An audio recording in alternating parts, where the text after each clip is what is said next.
The Justice Department says it has sent federal agents to monitor polls in Florida and Wyoming as voters cast their ballots in key primary elections in those states today. On Monday, the head of the DOJ's Civil Rights Division announced she's planning to expand that operation in November with an additional 1,000 federal monitors deployed to polling places around the U.S.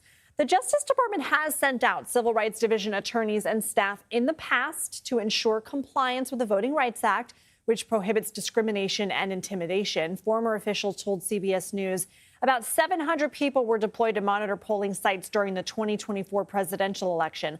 Majority of those were DOJ attorneys and staff. For more, let's bring in Jen Fifield. She's a reporter covering voting, elections, and democracy for ProPublica. Are you in Phoenix? That's my hometown. So I am in Phoenix. How does the Justice Department plan on staffing these poll positions? So the Civil Rights Division will lead the effort, as always, and they'll employ the headquarters, anyone working within the Department of Justice in D.C., along with anyone in U.S. attorneys' offices, and particularly people in those offices with election expertise. So what are the monitors looking for? Like, what will people actually see?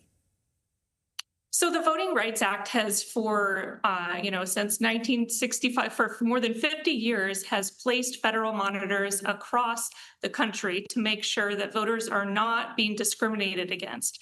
This ensures that they have voting access, that they're able to listen to a ballot or read the ballot, that they have ADA compliance at polling places.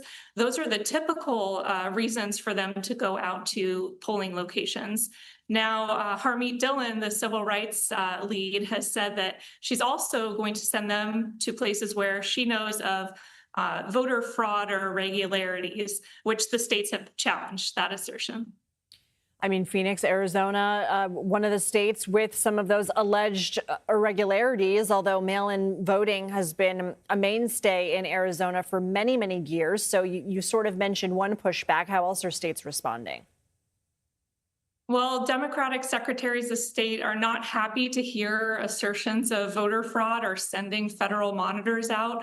They think that it will be potentially intimidating to voters. And, they say this is a reversal of what it's supposed to be, where you're supposed to be protecting voters.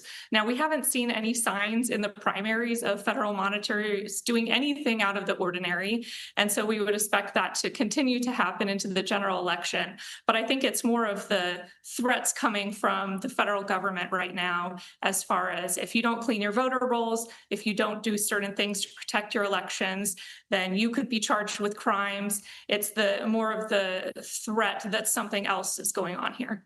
Jen Fifield, stay cool. Thank you.